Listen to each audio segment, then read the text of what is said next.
Hey there, what's up? Andrew here from N5. Oh fuck. Hi there, what's up? Andrew here from N5in5weeks.com. Simple way to learn Japanese. Do not learn kanji. Like, if you're a beginner, you should not be studying kanji. That is not your priority. Now, by all means, kanji is important. If you know zero kanji at all, at some point you might want to like get something like the Heizigs. I remember in the kanji book. I'll put a link showing you like what that book is all about, just so you can get an idea.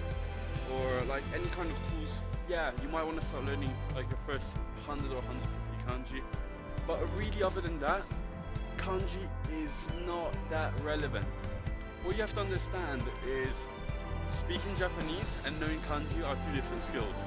I've got a friend who graduated from Japanese Studies University. He knew a shit ton of kanji, but you couldn't really use it in context or speak any Japanese at all. So the question you should ask yourself is, why are you learning Japanese? Like, why? I mean, if you're watching this video, you're most likely in my kind of like age, you're like male, 18 to 24 years old, and you're probably learning Japanese. What? Watch anime, meet Japanese people, mostly girls, and travel to Japan, right? Now, you need to know kanji for any of these things. Like, imagine, like, if you went to Japan, what would you need kanji for? You wouldn't. Like, maybe to read signs, but I mean, 50 to 100 kanji will cover any sign you'll see in fucking Japan, like, to be honest. So, if you're a beginner, what you want to do is prioritize.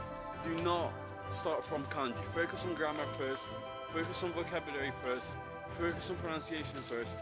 If you have 2 spare hours of time every day, don't do the mistake I did. Like when I was 17, I think, 17 or like early 18, before even practicing spoken Japanese, I wanted to memorize all of the kanji. So I bought the Heizigs I remember in the kanji book and spent like almost 2 hours every single day practicing kanji. Like, it was so stupid.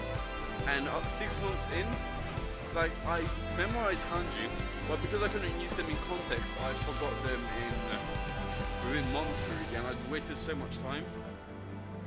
And if I'd done the opposite, if I'd done what I'm telling you guys, learn the vocabulary first, get good at speaking Japanese first, not only would I have reached my goal of being able to speak Japanese much faster, but it would have been much easier for me to actually study the kanji.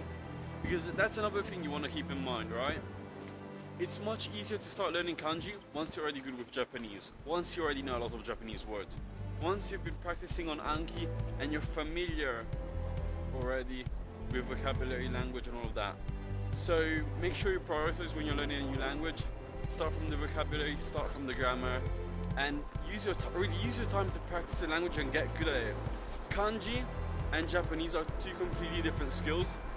And if you make that mistake in really evaluating like the role, so basically just putting too much time into kanji itself rather than improving the language, what's going to happen is you just waste a shit ton of time. You have to understand this. If you're focusing too much on kanji at the beginning, it's not going to give you the results. Like, you're not going to learn kanji if you don't speak Japanese already. It's going to be way much harder. And if you make it harder on yourself like this, not only is it going to give you little results, but there's also going to be a high chance of you quitting. What you want to do when you're studying a new language, especially a language like Japanese, study what gives you the highest return on investment first. That way you'll be more satisfied, you'll get more results, and you won't quit, you won't give up. If you're learning to speak Japanese from day one, it's going to be much more exciting, much more rewarding.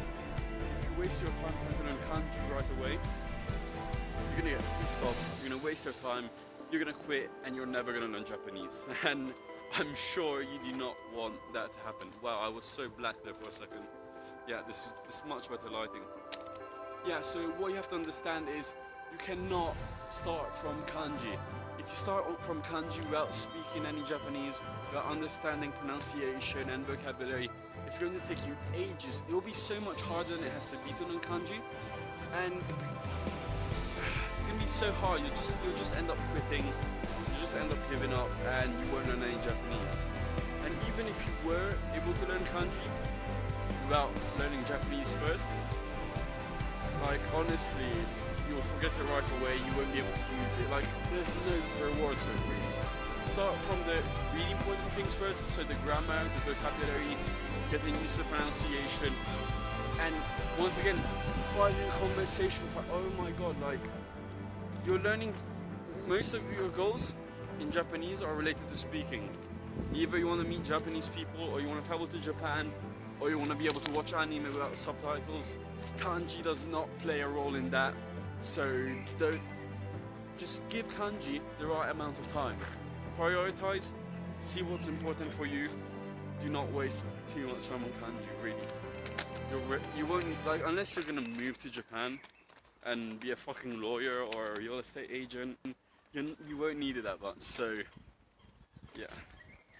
I mean, listen, if you can't speak Japanese, you shouldn't even be thinking about, like, this, you shouldn't even be thinking about kanji. There's so much other shit you can fix that will improve your Japanese more than studying kanji. Like, just don't study kanji if you can't speak Japanese yet. Like, honestly, it's a waste of time.